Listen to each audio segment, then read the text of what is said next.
What's going on, ladies and gentlemen, all my sickos out there? Welcome back to another episode 30 of the Sicko Sports Podcast. Whether you're listening on Spotify or watching on YouTube, I appreciate you so much. Thank you guys for being here. Before we get into the episode, you guys already know what to do. Please like and subscribe. Turn those notifications on as well. That way you guys can get updates every time I drop anything. Not just episodes anymore. I'm dropping some clips as well, some highlight videos, clips from different events. I have a Terence Crawford and Shawn Porter video, a little highlight video that I just uploaded, along with a Micah Parsons highlight video from his game against Atlanta. I'll be uploading more like that. Keep an eye out for another one that's coming out from quarterback play. Some of the best passes we saw this weekend from around the league. So keep an eye on that again. Turn notifications on. Keep those alerts on. That way when I drop those videos, you get alerted and you can watch them. Be a friend, tell a friend, share out this information, and get the podcast spreaded, man, so we can continue to make these cool episodes for you. But diving straight into it, man, I hope you guys had a fantastic weekend. I know I did. Hope you ate some good food, getting ready for Thanksgiving coming up, eating some of that sweet yams with the mashed potatoes and the turkey and the ham and all of the other great stuff that you guys are going to get into, man. So I hope you guys didn't stuff your face too much this past weekend. I hope you're saving room. I know some people out there, man, me, myself, I know my sister does this where she will try to starve herself leading up to Thanksgiving, so you can go plate after plate after plate after plate and just keep it going on Thanksgiving Day. So thank you guys for joining me today. I hope you guys saw everything that happened this weekend. I hope you guys please tell me you saw the Crawford Porter fight boxing match, obviously, this weekend. I hope you guys did watch it. It was a banger. I'm talking a banger. All hats off to Porter in that fight. The dude was not scared coming in. Terence Crawford is a minus 700 favorite. A different issue, right? A different issue when it comes to boxing is all these crazy favorites. How these crazy lines are. I mean, a minus 700 for a title fight. When you're coming from a sport like UFC, when you're into a sport like UFC, and then you come and watch boxing, and you see those lines, you see minus 700, you're just like, why are we watching this? But it wasn't that type of fight, man. It actually was a great fight. Porter took it to him, won some rounds early on, and he didn't win them by just, Crawford's not really throwing, he's not really throwing. They're both kind of, whatever. I guess you give it to Porter. No, he came out and was the aggressor. He definitely tried to put a pace on. He threw some heavy shots, hit Crawford with some of his best shots early in that fight. But when you're Crawford, man, very similar to Canelo fight that we saw with Caleb Plant, where, listen, I'll give you the first couple rounds. You might do well. You might look good for the first couple rounds, get people interested. But once we hit round 6, 7, 8, 9, like it just, you see that storm coming, man. It's like you can see it in the clouds from a distance. That storm's just, it's on its way. It's coming. It's building up and building up. And by round 10, he ends up getting the knockdown. 2 knockdowns in round 10. The fight gets stopped from the corner of Porter. If you don't know, Porter is trained and his cornerman is his father. So it adds a little more reason. A lot of people were saying that maybe they shouldn't have stopped that fight. Porter looked okay. I personally thought he wasn't, when he got knocked down, it wasn't like he was out on his feet. If you remember the Plant, it definitely didn't look like Caleb Plant's knockdowns. When Canelo knocked him down, when Plant got up, he kind of stumbled to the ropes and wasn't all there. He got swarmed, went down again. He just wasn't there. You can see that he was out of it. He just didn't really have any type of sense of body control and how to stand up and walk on his own. Normally, he definitely looked wobbled, where this was a little bit different with Porter, man. He was punching the ground. He was upset with himself immediately. He bounced back up immediately. He seemed fine. He just kind of got caught off balance, went down twice. But again, when it's your father in there, I'm a father of a son. If he was a boxer, if he was in that predicament, it's hard to imagine him hitting the canvas twice, even if he looks okay, and letting him continue that fight because, yeah, he wasn't stiffened up. He wasn't wobbled and severely concussed, at least from what it looked like. But why are we going to take the chance and let it get to that point, right? If you're already being outmanned, you're already being outgunned, you're not you're not fighting to your full potential. You're not having the edge. It's not looking good for you. It's been going downhill for the last couple rounds. I can understand completely why his dad stopped that fight. Porter wasn't too mad about it. You can tell that he was frustrated more so at himself. He definitely didn't take it out on his father, didn't take it out on their team. It is what it is, man. I think he knew at the end of the day that he just wasn't good enough to beat Crawford, which leads into the retirement. After the fight, he talked about retiring and then hanging up the gloves. And it's just one of those situations where you see it in fighting. You saw it in the UFC with Joseph Benavidez and some of these guys where fighting is just not enough for them. You know, they want to be the best, and they work their whole life to be the best. And when they get to that point and they're no longer the best fighter in the world, you can see it weigh heavily on them, where they're just sitting there thinking to themselves, why am I going to keep doing this if I can't be the champion? Why am I going to keep doing this if I can't be considered the best at the current time? I can't keep doing it if I'm not going to be that guy. And you see it from them. And I get it. I understand. They can easily go out and fight, right? He can go and get more fights and win a bunch of fights. He can get another title shot. He can do all that. But if his goal is to be the best, and he knows deep down inside, man, I just cannot beat this guy, then what's the point of doing it? What's the point of doing it if you know deep down inside, I'm here to be the champion and I can't beat the champion? I just lost to the guy who was the best. I don't feel confident in myself being able to come back or fight guys that are up there with him, and I don't feel confident in my ability to beat him. Let's go ahead and hang him up. I completely understand that. Wish him nothing but the best. The dude has a lot of other things he can do outside of the sport of boxing. You see athletes time and time again use the platform of the sport that they're in to go ahead and propel themselves into something else, whether it's something like this, whether it's a podcast, or whether it's being on ESPN or Fox or any of these other Showtime, HBO. There's so many outlets out there that they can use their voice for and use the experience that they gained in there to be good at it, or whatever else he has coming, man. Again, just a chapter in his book of life. I wish him nothing but the best, but a phenomenal fight from him. And then when you look at Terence Crawford, what's next? What is next for him?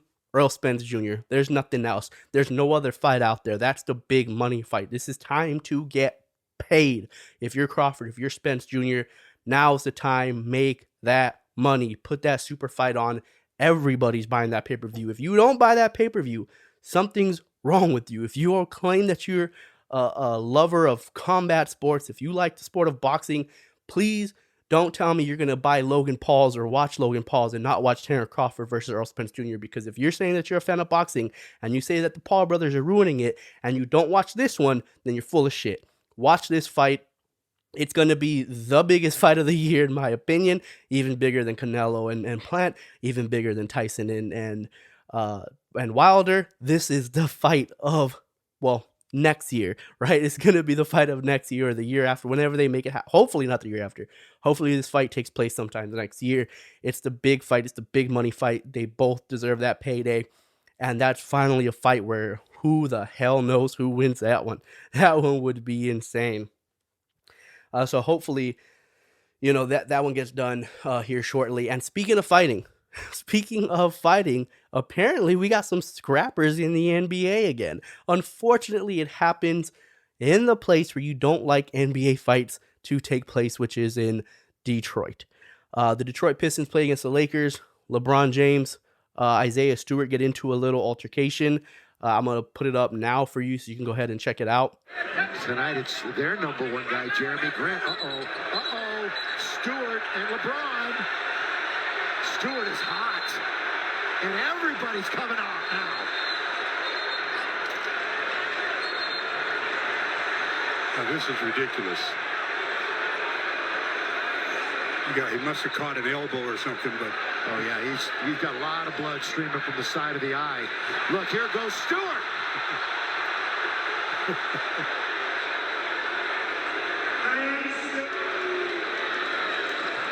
It was along the free throw line on the free throw, and he's still trying to get loose.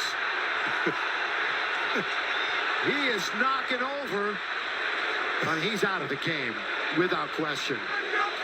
They're having a lot of trouble just trying to settle him down. His temper is just ridiculous. Jeremy Grant shooting the free throw.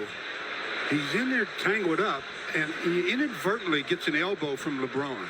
And, I mean, there was no intentional elbow thrown there. LeBron even reached out. And that was the start of a 15-minute delay. And counting. I mean, they're boxing out for the rebound.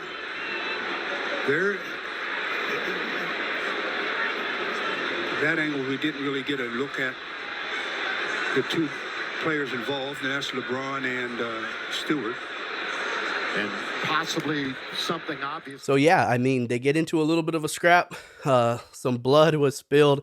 It's a weird situation, right? Because when you look at LeBron, you kind of see the remorse that he has immediately, right? He can tell immediately, like, oh, damn, I didn't mean to do that. Whether he meant to hit him or not is a different situation. A lot of people could say, yeah, you definitely meant to hit him, and that's why he got the flagrant 2. He got kicked out of the game. A suspension might be coming. We don't know how that's going to go yet. That's going to be very interesting. But you could see immediately where he was like, oh, I definitely meant to swing around and hit you because I was getting pushed off balance, but I didn't mean to do that. I didn't expect you to get hit that hard. I didn't expect to hit you that hard. I didn't expect you to get cut. I definitely didn't expect you to bleed. And for Isaiah Stewart, I think immediately it was kind of like, hey, this is bullshit. And it's it's weird because you see it and it's like, well, if Isaiah Stewart really wanted to fight him, if he really wanted to hit LeBron, do something to him, he had an opportunity when they went face to face immediately, and he didn't do anything. And then when everybody starts getting into between and everyone starts pulling them apart, then Isaiah Stewart starts getting very rowdy. Looks like Stone Cold Steve Austin out of the gates, out of the entrance, out of the tunnel, coming in, literally sprinting through like he's Derrick Henry trying to get to LeBron James. Where it's like you had your opportunity to do that. If you really wanted to scrap like that, you would have already done it. I don't believe he wanted to do that. I don't believe that was his intentions to fight LeBron. I think what happened was after the fact, when he got pulled away, I think he started feeling and seeing the blood pour down his face, and it kind of shocked him a little bit more to be like, oh shit, I'm really bleeding. Like, not only did he get me, I obviously knew he got me, but I didn't know he got me like this. I didn't know he got me this bad. And then he just went into panic mode, into just anger. He was seeing red. It looked like a ridiculous display. For what I've seen, is there is a sub $1 million fine. I think it was $900 something thousand that they fine Isaiah Stewart for that incident with LeBron James. Haven't seen an update on LeBron James, if he's going to be paying a fine and if he's going to get a further suspension. I did also not see a further suspension from Isaiah Stewart. I think the teams did a good enough job keeping him away. That way there were no punches thrown. There wasn't even a push. There's not even a shove in that altercation. So it's a lot of nothing, in my opinion. No one got hit. Well, Isaiah Stewart got hit initially, but after that there was no punches that were flown. No punches were thrown. No pushing, shoving. Other players didn't get into it with each other. It was all, they took Isaiah Stewart out of there. LeBron James went and just isolated himself, and then they took Isaiah Stewart. It took about 16 people to calm him down, but they eventually got him calmed down without him having an altercation with anybody else. So it's going to be interesting to see what goes on. A lot of people want LeBron James to be suspended. Here's the thing. If you go back and remember the Meta World Peace elbow, right, bang, right on James Harden, where he knocked him down, elbowed him right in the temple. It was a bad hit, man, a hard hit, and he showed zero remorse. He elbows him in the side of the head, runs off, and pretends that he didn't hit him or pretends that he didn't feel it. I mean, you can tell, like, not only did you cheap shot him, you tried to pretend like you didn't cheap shot him. You tried to pretend like you didn't hit him, which just further shows you had no remorse for what you did. He got 7 games suspension for that play. 7. So with LeBron James, where you see an immediate, when you see him immediately feel bad, when you see that remorse, when you see that he didn't mean to do that, obviously, how many games are you going to suspend him? And it wasn't as hard of a hit. Yes, it cut him, but it wasn't as hard of a hit that James Harden threw. I mean, that was a blatant elbow right to the side of the temple on Harden. That Meta World Peace threw, I'm sorry. A blatant elbow right on the side of the temple on James Harden that knocked him down.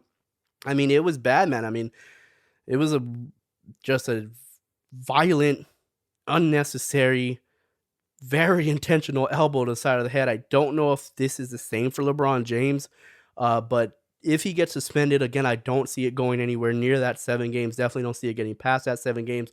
If anything, man, don't be surprised if the league was like, look, it was inadvertent. It is what it is.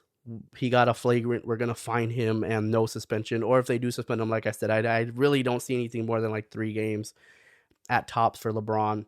And a lot of people are going to say, oh, well, no matter what his suspension, it's only because of LeBron and LeBron. I mean, maybe, but shit, I'm sorry it's like that. I'm sorry some players get paid more. I'm sorry some players get better treatment. I'm sorry.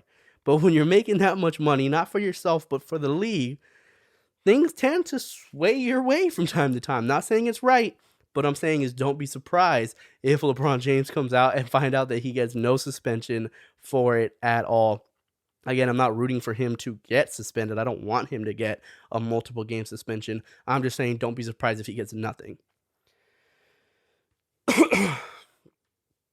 Other than that, man, the NBA season has been going great. Catching up with it a little bit now. Some teams are red hot right off the gate. I'm very happy with the way the NBA season is going now. Two things that have changed for the NBA that are getting me back to being as invested as I used to be. And that's number one is team disparity. This is the first year in a long time where I don't have a clue who's going to be in the finals. I can tell you who I think. I can tell you, off the bat who should be based off of the roster. But when you see them play and even just knowing the chemistry and how quickly they've come together and all that, you have no clue. I have no clue who's going to be in the finals at the end when it's all said and done. There's a lot of teams that are gelling, that are looking good, but you still have a team like the Bucks.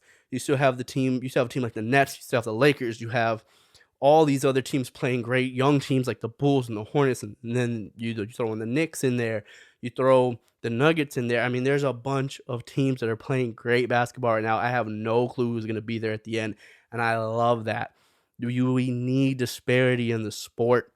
That's the beauty of the NFL, right? In the NFL, the motto is just get into the playoffs. Just get into the playoffs, and who the hell knows? We saw a 6-seeded last place team into the wild card in the New York Giants with Eli Manning get to a Super Bowl and play against the undefeated New England Patriots and beat them. Like, that's beautiful, and I hope that's what we have in the NBA again. And the second thing is the fouls, man. Taking away those fouls that are created from the offensive player where they're seeking contact instead of seeking a bucket. My whole thing is, when I watch the NBA, man, I hate seeing things like, if that shit wouldn't fly in the park, if it ain't flying at the rec center, it shouldn't fly in the league. Yes, you're going to have a more controlled dynamic than those environments. But if you were to do, like, let's say somebody played like James Harden at the park or at the rec center, where they're dribbling, and if you put your hand in, they swing their arms into you and throw it, and they're just like, foul. You're going to be like, dude, why are we even playing? That's not basketball. You're not trying to score. What are we even doing? So to see that there's an emphasis in the NBA where it's like, hey, we're not going to give you fouls if you're seeking contact, if you're seeking the foul. We're going to give them to you if you're seeking a bucket.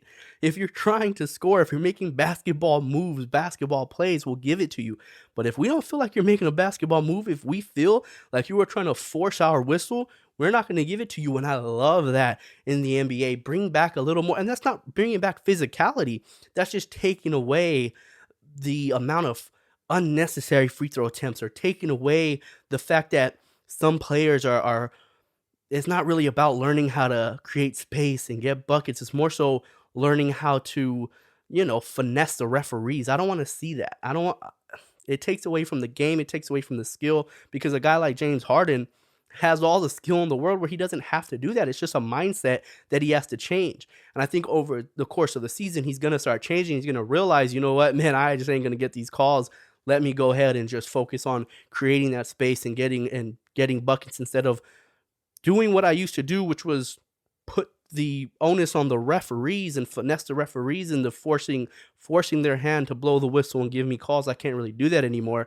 I hope that changes, and I love the fact that it's been changing this far in the NBA. Moving on to an NFL update. NFL update, some reports here from Adam Schefter and Ian Rappaport. Let me get into the first one here. First one of the day is the Elgton Jenkins injury update from Adam Schefter. If you remember, Elgton Jenkins got hurt in that game against the Vikings. This is not only a tough shot because obviously no one wants to lose a player for the season. No one wants to lose an offensive lineman for the season, but more importantly, Elgton Jenkins has been their best O-lineman. I mean, probably their best offensive lineman this season with Bakhtiari out. So with him going down, it just seems like the Packers they can't get over it. Bakhtiari should be coming back, but now Jenkins is out for the season. Tough for him. Torn ACL. That's what everyone thought when he was getting carted off. Unfortunately, that is the case. He's going to be gone. The Packers will have to finish off the season without Elgton Jenkins. Other report from Adam Schefter is the New Orleans Saints come to an agreement with Taysom Hill. He signed a unique 4-year hybrid type of contract extension that could be worth anywhere between $40 million and $95 million, depending on the position he plays, and includes a $22.5 million guaranteed.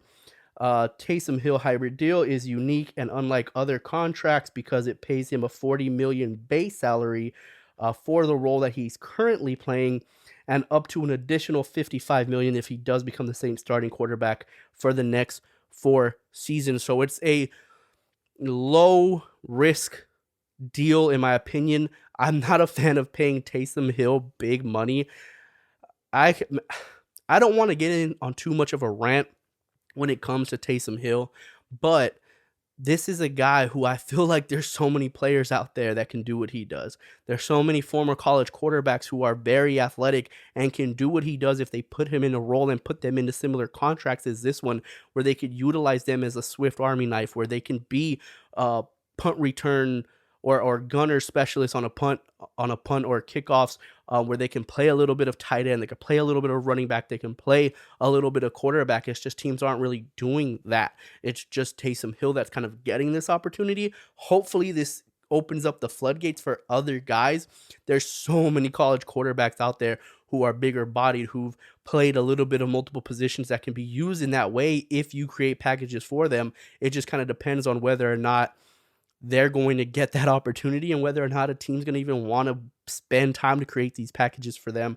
The reason it's low risk is because they're only paying Taysom Hill up to that, or paying them that extra $55 million if he's a starting quarterback for the next 4 seasons, which if he is, that means he's balling. That means he's dominating. That means he's not dominating, but that means he's their guy. That means he's better than anybody else they have, and he's playing amazing football. So you have no problem dishing out that extra money, that extra 55 over 4 years. But it's low risk because if he's not, which I personally just do not see that happening, then it's literally more than half of that money, or less than half of that money he's going to be making instead of the 95. I think it's going to be something closer to that 40 million. Obviously incentives are there, so it's not a horrible deal, but it does mean that the Saints are going to, at the very least, continue to experiment with Taysom Hill at the quarterback position. Whether you're a fan of Taysom Hill, whether you believe in him or not, that's going to decide whether you like this or not. I don't know how Saints fans feels. I've seen them kind of split. Some really like Taysom Hill and they think he's the guy. Some think that in no way, shape, or form should he be a starting quarterback in the NFL. We're still going to see that at least for the next 4 years, or at least planned for the next 4 years. We're going to continue to see opportunities that Taysom Hill will have to be a quarterback, the starting quarterback of the New Orleans Saints. And lastly, from Ian Rappaport, he tweeted out that the Broncos reached an agreement on a big-time extension for standout wide receiver Courtland Sutton. His agency tells me and Tom Pelissero it's a 4-year, $60.8 million extension with $34.9 million guaranteed, baby.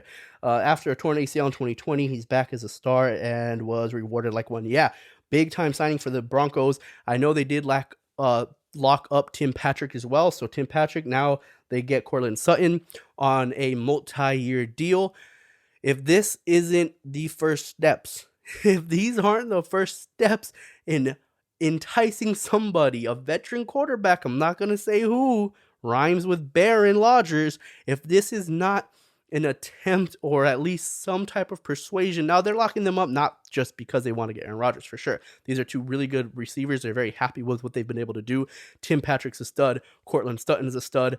They're not breaking the bank on these two deals, especially with that salary cap inflation we feel like is going to come next year. We haven't seen the numbers yet, but good deals. I think team-friendly deals on two guys who are studs at that position.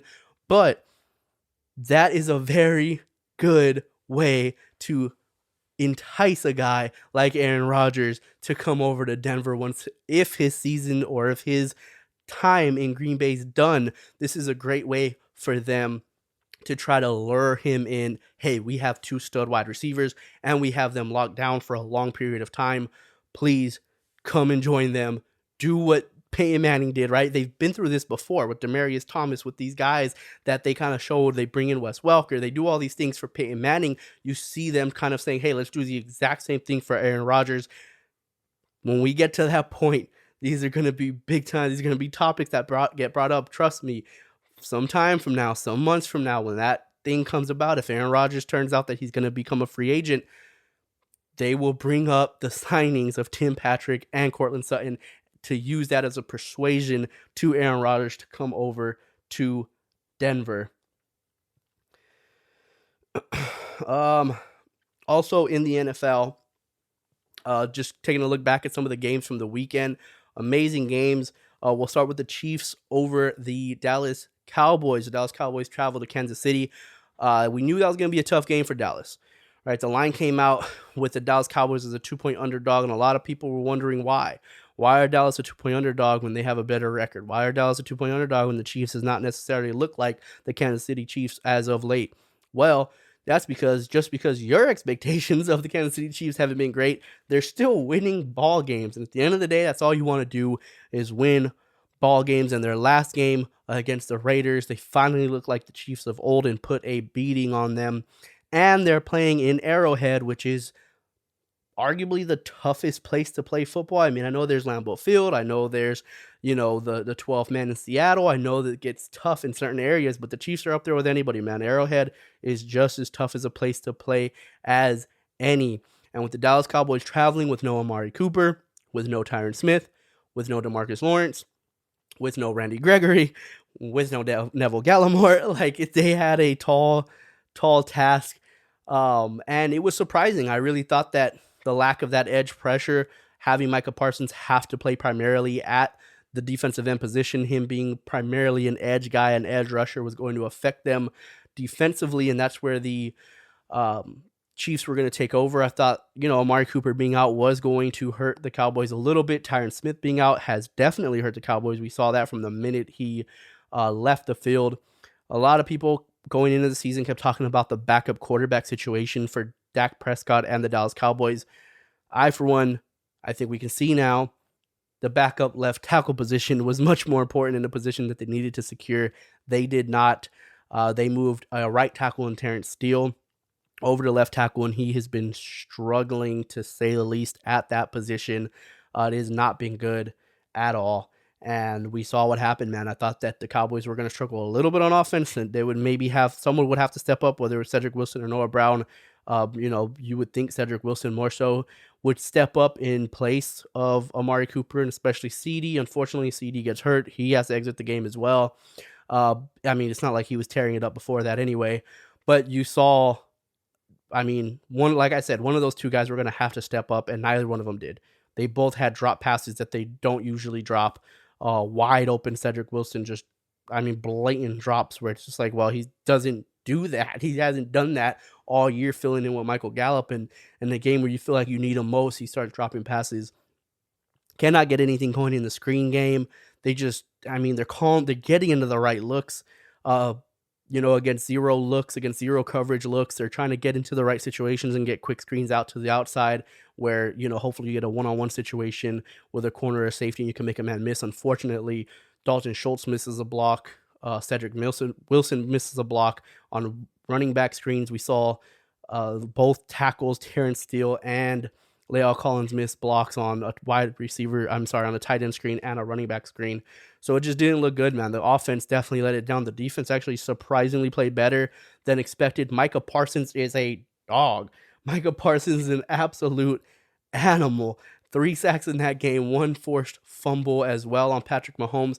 Micah Parsons definitely that dude. So even when the skies are gray, he is that sunshine that you get to look forward to, is the fact that this guy continues to play amazing. I don't like to use the term Mamba mentality a lot. I think it's such a big cliche, but damn, that dude's got the Mamba mentality. He talks the talk and then walks the walk for all of that shit talking he does.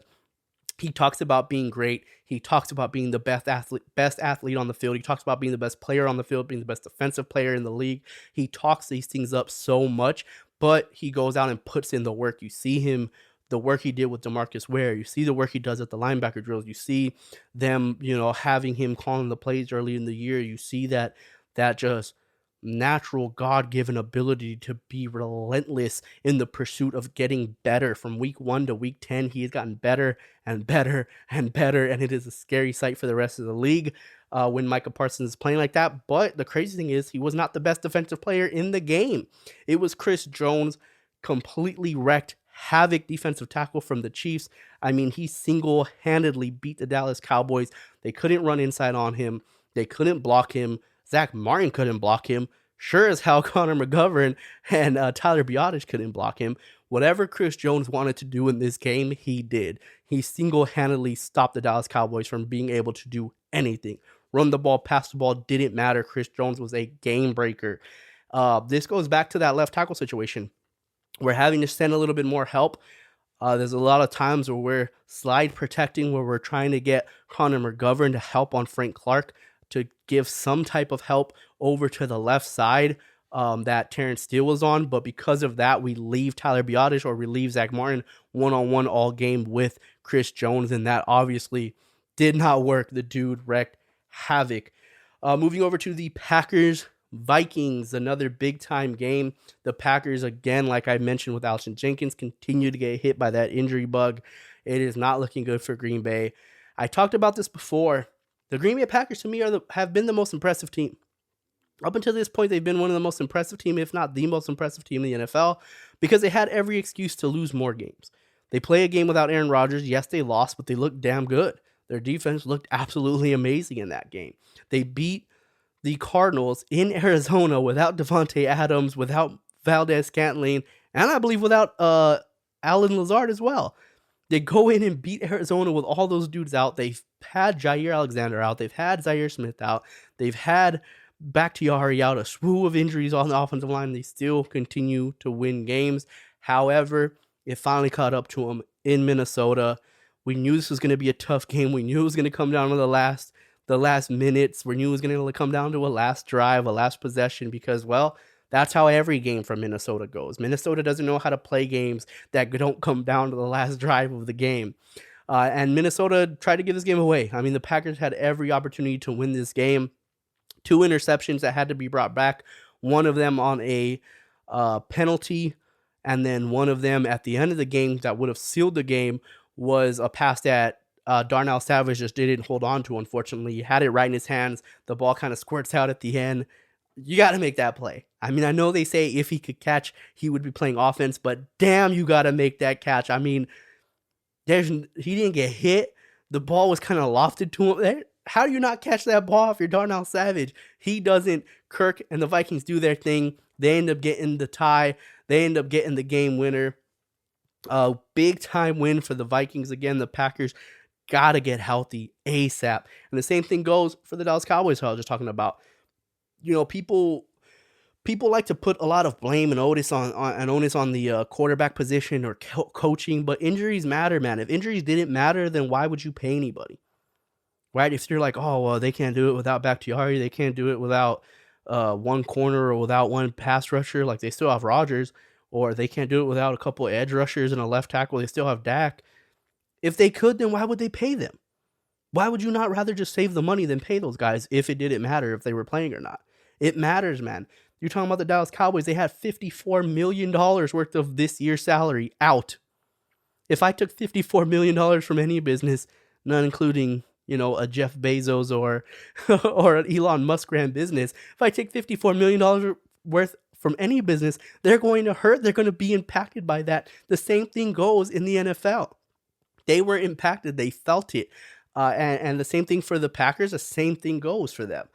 And for the Minnesota Vikings, man, they're starting to put it together. They're starting to look hot. Kubiak is starting to let Kirk spin it. That's what I've been saying all season long. You don't pay somebody like Kirk Cousins that type of money and not have him go and do his thing. You live and die with Kirk Cousins. You have to. Yes, you're going to run the ball. Yes, you're going to get Dalvin Cook involved. Absolutely. But you got to let Kirk Cousins open it up. I'm glad to see Kubiak is starting to let that happen. It was the game against Dallas that I was watching, and I couldn't believe my eyes. I was watching that game thinking, who the hell's playing with the backup quarterback? Why the Vikings are calling games like they have Cooper Rush? I mean, they were limiting Kirk Cousins to it was screen pass after screen pass and run after run.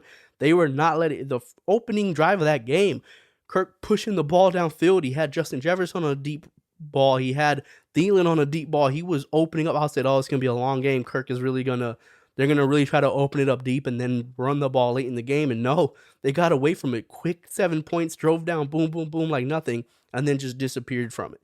Just became ultra conservative, and that's been the issue for the Vikings, man. Is Kubiak and these guys, it just seems like at times they just don't trust Kirk Cousins, which if you're paying somebody that much money, you have to trust him. You're already paying him, you gotta trust him. You have to let him let you live or die. Now, I'm not saying go out there and have him throw 45, 50 times, but you have to let him push the ball downfield. You can't just throw the ball underneath all game. You have to let him push it and then hopefully set up, late in the third. When you get into the fourth quarter, hopefully these guys are fresh. These running backs between Dalvin Cook and Madison, hopefully they're fresh by that point, and they can kind of take you on home and carry a lead and finish out of a game with a long drive. But if you're not letting Kirk throw the ball, man, if you're limiting him, then why do you even have him? On to the Colts and the Bills. That's the game I picked. The Colts were a 7-point underdog going into Buffalo, and my goodness, Jonathan Taylor. My goodness. Jonathan Taylor, 32 carries, 185 yards, 5 touchdowns. One of them was a receiving touchdown. If you had him in fantasy, he gave you like 50-something points in fantasy football. Jonathan Taylor is the league MVP. I'll say that again. Jonathan Taylor is the league MVP. There's nobody else. There's literally nobody else that should be ahead of Jonathan Taylor right now. The dude is a baller. He's so good that they won a game 42-15 where Carson Wentz throws for 106 yards the entire game. Carson wasn't allowed to fuck this one up. He just wasn't allowed. And on the flip side of it, Josh Allen, 209 yards, 2 touchdowns, 2 interceptions. They bring in Trubisky at the end of the game. When it's over, Trubisky throws another pick as well. But Josh Allen has been struggling, to say the least. The Buffalo Bills have been struggling. Buffalo is one of those teams where I'm a little more worried. And I don't want to sound like a homer here. I don't want to sound like a homer at all and talk about the Dallas Cowboys. But when I look at a team like the Cowboys, when I look at a team like the Packers, there's reinforcements coming, right? The Packers obviously losing Jenkins is a tough one because he's out for the season. But Bakhtiari is still coming back. Those other guys that I mentioned, like Jair and all them, they're still scheduled. They're still slotted to come back sooner rather than later. So there is a path to improvement, right? The Dallas Cowboys, Gregory, Lawrence, all those guys that I mentioned, Cooper, Ceedee, they're all coming back. So there's a path to improvement. When you look at the Buffalo Bills, yes, they're a little banged up like every other team, but they don't really have key guys that are all out, right? Stephon Diggs and all these dudes are still there from. They don't really have these superstars that they are paying big money that just haven't been there, and that's the reason they're struggling. So they don't really have that type of path to improvement. They got to do it with their play. They have to find a way to run the ball more effectively. They have to get Josh Allen into some easier stuff, into some easier throws. And then defensively, we're just going to go ahead and give that defense a mulligan. They got destroyed. Hopefully this isn't a blueprint to other teams out there where if you run the ball, where you can run the ball effectively and you can run the ball on this team, because they have been stout against the run game thus far. Maybe this was just an anomaly. We'll give them a mulligan and say that defense is going to bounce back, but offensively they were not good at all as well. So for the offense, the Buffalo Bills have to figure it out, and they're not going to do it by returning certain guys and getting guys back that they've been missing. They're just going to have to figure it out and play better over there, especially because now, unfortunately for them, there's a new team on top of that division. It's the New England Patriots yet again. Buffalo seems like they had 1 year under Big Brother to shine, and now they're right back to being behind the New England Patriots. Probably going to be behind them post Thanksgiving play, which is where they've been for, ever since Tom Brady came into the league. So it's not a good time for the Buffalo Bills. The Patriots, They might be the best team in the AFC today. Now, I'm not saying they're Super Bowl favorites or they're going to go to Super Bowl, but as of today, they might be the best team in the AFC. The way they have improved from week 1 to week 10, I'm talking every single week. It's an improvement, an improvement, an improvement. They just continue to look better. What else do you expect from a Bill Belichick coach team? Bill Belichick. What else you will expect for that's what his new nickname should be, Bill Belichick. What else do you expect from a Bill Belichick team? What else do you expect, man? Mac Jones, oh, he's this, he's that, he's not athletic enough. He's too old school of a quarterback. He doesn't have that new dynamic. He's not a RPO guy. He's not a read option guy. He can't extend plays and do all right. All he does is just identify the coverage, get into the right call, get the ball out quick and accurately. That's all he does. That's all he does over and over and over again. This dude is continuously getting better. And go back and watch the draft reactions. I know I said this in the last podcast, but go back and watch the draft reactions. Mac Jones, no reason why he should have been behind Trey Lance and Zach Wilson, in my opinion. No way at all. So Mac Jones, the New England Patriots are rolling. That defense is starting to look like a New England Patriots defense, and they're getting enough. They're getting enough from the run game. They're getting enough from Mac Jones. They're getting enough from guys like Hunter Henry and Kendrick Bourne and all these dudes that they have out there wide. They're getting enough. They're not that explosive. They're not some crazy explosive team, but their defense puts you in this anaconda choke, right? The defense just squeezes the air out of you and squeezes the air out of you where you start making mistakes. You start becoming extremely aggressive. Your defense starts getting tired from being out on the field, and they're running dink and dunk. And then, Stevenson and Harris and all these dudes are getting the ball, and they're running effectively. And then Hunter Henry starts getting involved, and they're just putting an absolute Khabib type of performance on these teams, man, where they're just squeezing the life out of you and just dragging you into the deep end and watching you drown. The New England Patriots, as of right now, just today, right? Just of this week, today, right now, I think the New England Patriots are the most impressive team, might be the best team in the AFC. That could still change. I'm not saying that they should be the Super Bowl favorites. I'm just saying they've been the most impressive as of late, and not just because of the way they've won, or not just because of the fact that they've won, but it's the way they've won, right? Yes, they should have beaten the Falcons. Yes, they should have beaten these teams, but the way they're beating them is like a well-oiled machine. Getting into Washington over Carolina, let me just start off by saying I get chills, literal chills about Cam Newton being in Carolina. Check this out.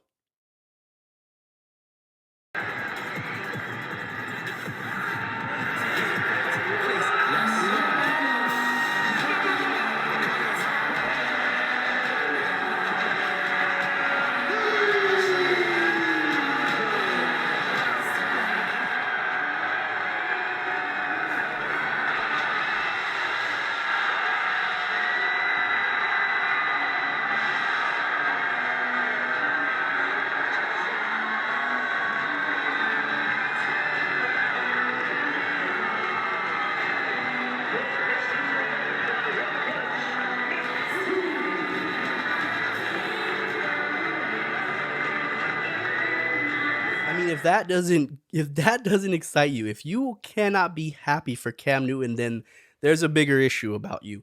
Like, how happy are you to see a guy be that happy about his situation, to know where Cam Newton and this Panthers team were just a year ago or 2 years ago, to see how it ended, and it just left a sour taste in everybody's mouth, especially Cam Newton's. And you can see from the organization as well, they make up to see Cam run out like that, to see him excited and happy to play the game. And he played well. He had a really good performance, man. He threw an absolute dot to Christian McCaffrey, when he's healthy, good God, he's the best running back in the NFL. I don't know how he does the stuff he does. McCaffrey's insane, man. The issue with him is I don't know if he can stay healthy for a full season. I really don't. It's gonna sound cliche, but the way he's built, man, he's a little more slender. He's not as big as some of these other backs, and you can just see it from him, man. When he has that explosion, when he has that burst, Oh my God, what can't that guy do out there? But the bigger performance, the performance of the day for me was Taylor Heineke, 16 of 22. Talk about efficiency. The last podcast, go back and listen. I was talking about Heineke, his performance against the Buccaneers, and talking about efficiency, high percentage, very high completion percentage in that game, very high completion percentage in this game. 16 for 22. You cannot ask for anything better.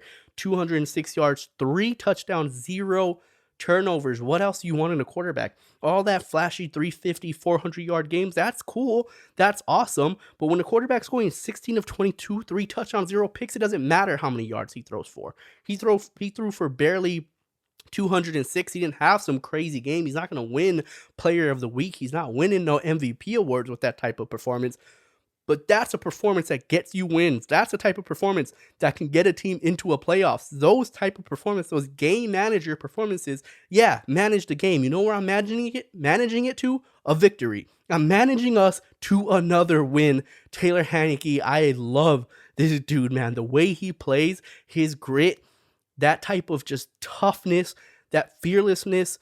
He doesn't get scared. He doesn't panic. He's not soft. Again, mental toughness matters in this league. It matters. And Taylor Heineke has it. May not have all the skills in the world, may not go out there and throw 350, 400-yard games, but right now he's doing what Washington needs him to do with a couple weapons like Antonio Gibson, another 90-plus yard game today or yesterday, and also Scary Terry McLaurin, another 100-plus yard game receiving. They have weapons. They have a guy who's starting to figure out how to not turn over the ball, has a guy that's starting to get them into right plays, is starting to grasp his offense little by little, more and more, and a defense that continues to play well, a defense that continues to be solid.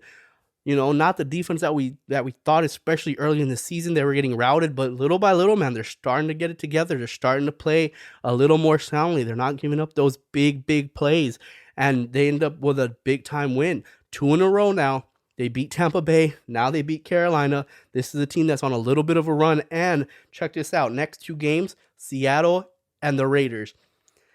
Don't look now, man, but Washington and Philly are starting to battle out for that 6-7 spot. If the Cowboys aren't careful, who knows? There's still a little bit of ways. I think they're about 3 games back, but they have a schedule that is befitting. They have a schedule that is going to be very friendly to them from here on out. They can get on a little bit of a streak, and if they're playing like this, if Taylor Heineke's playing like this, watch out for the Washington football team. Texans upset over the Tennessee Titans. The Houston Texans travel to Tennessee as an 11-point underdog. And once again, the dogs are barking. All season long, underdogs have been covering. In this case, not only do the Texans cover, they beat Tennessee in Tennessee. Terrible performance from Ryan Tannehill. 4 interceptions on the day. He had a really tough game, man. It's just one of those situations where Tannehill here without Derrick Henry. Right now we have that chance. Now we see Ryan Tannehill. And if you're a fan of Ryan Tannehill, what you're saying is, all right, let's see it happen. Like this is what we've been not wanting, but this is the test. Right? It's all about Derrick Henry and give him the rock, 30-plus carries a game. Now that he's out, can you lead us to a victory? When you go out against the Texans and throw 4 interceptions, that seat is getting very hot. People are dumping hot coals under your ass and seeing if you can get it done, because the verdict has still been out on Ryan Tannehill on whether or not he can get it done. He needs Derrick Henry here. And listen, it's not a knock on him. This team is built around the run game. This team has been built around Derrick Henry and that offensive line being a push forward, push you back, run the ball on you, break you physically type of team. So when he's not there, and not to mention he has not had A.J. Brown and Julio Jones healthy on the field together all season long. That matters. I've said that before. It matters. He still doesn't have these guys healthy. A.J. Brown's still banged up. But Ryan Tannehill has to play better. 4 picks, can't do it. Can't 4 is 4 too many. Like, you can't throw 4 picks against the Houston Texans at home and lose that way. A lot of questions, a lot of concerns from fans of the Tennessee Titans, and a lot of concerns from everybody else around the league looking at the Tennessee Titans, they're seeing that blood in the water, whether you're the Patriots, whether you're the Chiefs. You're seeing these teams like the Bills and the Titans and thinking, well, we're going to go ahead and take that spot. And those two teams have to get it together because the Patriots and the Chiefs are coming. They're coming for those top spots. You guys had your opportunities. You had your 5 minutes of fame. Get it together. Baltimore Ravens as well, another team. Illness for Lamar Jackson. They still get the job done. They stay on top, but another team that just has had so many question marks throughout the season, and we've seen that inconsistency from them all season. And to be fair for most teams, when you look at a team like the Chiefs, when you look at a team like the Patriots, who as of late continue to get better and better and better and better over the last 5-6 weeks, they're coming for those spots.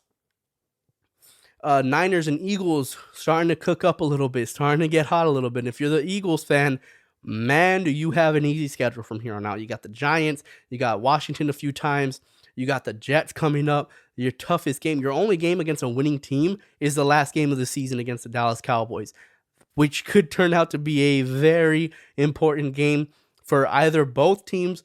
But for Philly, as mainly for Philly, that could be a game that either gets him into the playoffs or keeps him out of the playoffs. And who knows, man, if Philly goes undefeated in this stretch, which, like I said, Giants, Jets, and Washington is who they play from here on out, they could be a game where they end up, that could be a game for the division. We don't know. This is a very favorable schedule for the Philadelphia Eagles, and if you're a Philly fan, you're very excited. And as for San Francisco now, couple games in a row, big game over the Rams. Here we go. They're starting to get together. Shanahan may be coaching for his job at this point. If we're being honest, if we're being fair, Kyle Shanahan could be coaching for his job. That hot seat on Shanahan, I never understood. Like, yes, you have to produce in the NFL. I get it. If you're losing, you're going to have that hot seat. But man, you can't look at injuries and say that they don't matter at all. This dude has not been able to stay healthy. Garoppolo's been in and out. Granted, he drafted Trey Lance for that reason. I expect for him to start at some point over the next year or two. But he's still trying to make it work with what he has, and he's doing a good job. He's been doing a good job, in my opinion, if he gets some more wins going, if he can find a way to get into the playoffs, even as a 7 seed, 6 seed, with the way the Rams are built and the way that the Cardinals are playing, he can still find a way to get into the 7th or 6th seed spot. He's really going to go up. It's really the Niners, it's Washington, and it's Philly, and it's the Vikings. One of those 4 teams are going to get into the playoffs. It's going to be a tight race to the end. Like I said, some of these schedules for those teams are brutal. Some, like Philly, have a very favorable schedule, so it's going to be interesting to see if they can get there. But Shanahan has the Niners playing much better as of late, and I'm happy for Shanahan because I do feel like he's one of the better coaches in the NFL. I really do, and I hope that he can get it together and keep his job for the sake of San Francisco. For the fans of the Niners, I want him gone. I don't get it, man. I just really don't. He's really good. Cardinals stay on top of the NFC West. Cardinals stay on top of the NFC. They're number 1 in the NFC still. This, again, when I'm talking about impressive, I'm talking about guys being out and still finding a way. Colt McCoy has now came in and won 2 out of 3 games for the Cardinals with Kyler Murray out. When Kyler Murray goes out, you don't think they're going to still win 2 out of 3. The fact that they did and keeps them afloat and on top of the NFC, Kyler Murray can get right back in and keep pushing for that home field advantage and that first round bye. This is a really, really good sign if you're a Cardinals fan. Colt McCoy has been doing enough. That team is still flying around. When Kyler Murray comes back, you can only imagine that they're going to have that shot, that injection of life, how I talked about with Cam Newton. When Kyler Murray comes back, they're going to be pumped, man, especially on top of the NFC. I don't expect them to falter anytime soon. The Cardinals could very well be everything very easily could have to be ran through Arizona come playoff time. Tonight, Giants, Bucks. I don't want to say a big game when it involves the Giants. I don't, but it's a big game for the Buccaneers. It really is, man. They got to put it on the Giants. They got to take it to them. They have to win. They have to get there. I think I got my swagger back. They got to make that happen. They have to go out there and put it on the Giants. Even a close game where they just squeeze it out. I know Tom Brady doesn't really care about that. Tom Brady just wants to win by any means necessary. But if you're a Bucs fan, if you are in the rest of that locker room, you have to be wanting to take it to them, man. You got to be wanting to be sharp, to look like that well-oiled machine and take it to the Giants. They're 11-point favorites today against the Giants. And for the Giants, they get back Andrew Thomas, Saquon Barkley's a go. It's going to be an interesting game. If you're the Buccaneers, got to take it to them. You can't, no way you can lose back-to-back games against Washington and then the Giants. You just can't do it. If they do, again, just like last year, which is funny because last year this happened too, right? Last year, the second time they lost to the Saints on the season when they got beat, handedly again, it was over dramatic. We're done. Tom Brady isn't Tom Brady anymore. We're not going to have a chance to win a Super Bowl. That's not a Super Bowl team. Don't be surprised if they miss the playoffs. Like, all those things were coming. If they lose tonight, if they lose to the Giants, the exact same conversations are going to come again. Tom Brady's done. This team is done for the year. We're going to have to rebuild. Like, all that shit's going to come if the Giants beat the Buccaneers tonight. I don't think it's going to happen. If you want my pick for the night, I'm taking the Buccaneers as an 11-point favorite. I think they cover the spread. I have them winning, let's call it 34-17 Buccaneers. A nice little blowout to get them into the holidays. Thank you guys. Speaking of getting the holidays, please get into the holidays safely. Take care of yourself. Take care of your loved ones. Reply in the comment section. Hit the comment section up and talk about what you're thankful for. It can be sports related. It could be not sports related. Just go ahead and comment below what you're thankful for and why. Thank you guys for being around. I, for one, am thankful for this. I'm thankful for you. I'm thankful for everything that I got. I'm thankful for my son. Thankful for the sports we love. And I will see you guys on Wednesday. I'll probably see you guys on Friday. I will see you guys on Friday so we can talk about the upcoming weeks and we can talk about upcoming fights in the UFC and everything that we have to look forward to in that cage and the return of the Sugar Show, Sugar Shawn O'Malley. We'll talk about all that on Friday. I will see you guys next time. Peace.